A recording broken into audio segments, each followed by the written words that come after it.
জয় শ্রী রামচন্দ্রের জয়। প্রভু রামচন্দ্রের আশীর্বাদে আপনাদের সকলের ভালো হোক। বন্ধুরা, আজকে আমি এই ভিডিওর মাধ্যমে আপনাদের সাথে শেয়ার করব শ্রী রামচন্দ্রের প্রণাম মন্ত্র এবং পাঠ করার বিধি এবং এই মন্ত্র পাঠের উপকারিতা।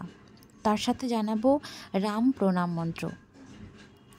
তার আগে বলি বন্ধুরা, তোমরা যারা প্রথম আমার চ্যানেলে, তাদের বলবো অবশ্যই চ্যানেলটি সাবস্ক্রাইব করে পাশে থাকার জন্য, আর অবশ্যই বেল বাটনটি প্রেস করে দেবেন। যখনই আমি কোনো নতুন ভিডিও আপনাদের সাথে শেয়ার করব, তখন আপনাদের কাছে কিন্তু পৌঁছে যাবে। তো চলুন আজকের ভিডিওটি শুরু করি। প্রভু রামচন্দ্র হলেন বিষ্ণুর সপ্তম অবতার। বলা হয় রামের থেকেও শক্তিশালী হলো রাম নাম। যে ব্যক্তি রাম নাম জপ করেন এবং রাম মন্ত্র পাঠ করে প্রভু রামের পূজা করেন, সেই ব্যক্তি এই সংসারের সবথেকে সুখী ব্যক্তি। আজ আপনাদের সাথে আমি শেয়ার করতে চলেছি রাম প্রণাম মন্ত্র, তার সাথে জানাবো মন্ত্র পাঠ করার বিধি এবং উপকারিতা। প্রথমেই বলবো রাম প্রণাম মন্ত্র পাঠ করার বিধি।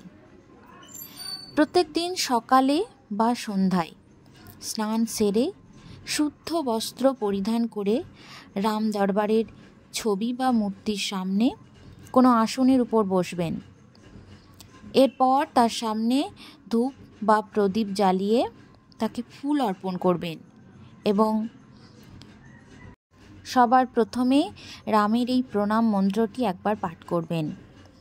রামায় রামচন্দ্রায় রামভদ্রায় বেধসে রঘুনাথায় নাথায় সীতায় পতয়ে নমঃ। এই মন্ত্র প্রথমে একবার পাঠ করবেন, তারপর রাম নাম 108 বার জপ করবেন। এখন জেনে নেব এই মন্ত্র পাঠের উপকারিতাগুলিকে। প্রভু রামের এই মন্ত্র নিয়মিত পাঠে প্রভু রাম ও বজরংবলী সর্বাত্মকভাবে ভক্তকে রক্ষা করে থাকেন। ভক্তের জীবনে আর কোনো কিছুর অভাব থাকে না, সকল বাধা বিপত্তি দূর হয়, নেতিবাচক শক্তি দূর হয়ে গিয়ে তার মধ্যে ফিরে আসে ইতিবাচক শক্তি।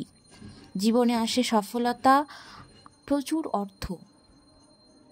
এই মন্ত্র পাঠে ভক্ত সকল পার্থিব ও অপার্থিব সুখ ভোগ করে থাকেন। এখন জেনে নেব রাম প্রণাম মন্ত্র। শ্রী রামচন্দ্রের প্রণাম মন্ত্র। রামায় রামচন্দ্রায় রামভদ্রায় বেধসে রঘুনাথায় নাথায় সীতায় পতয়ে নমঃ।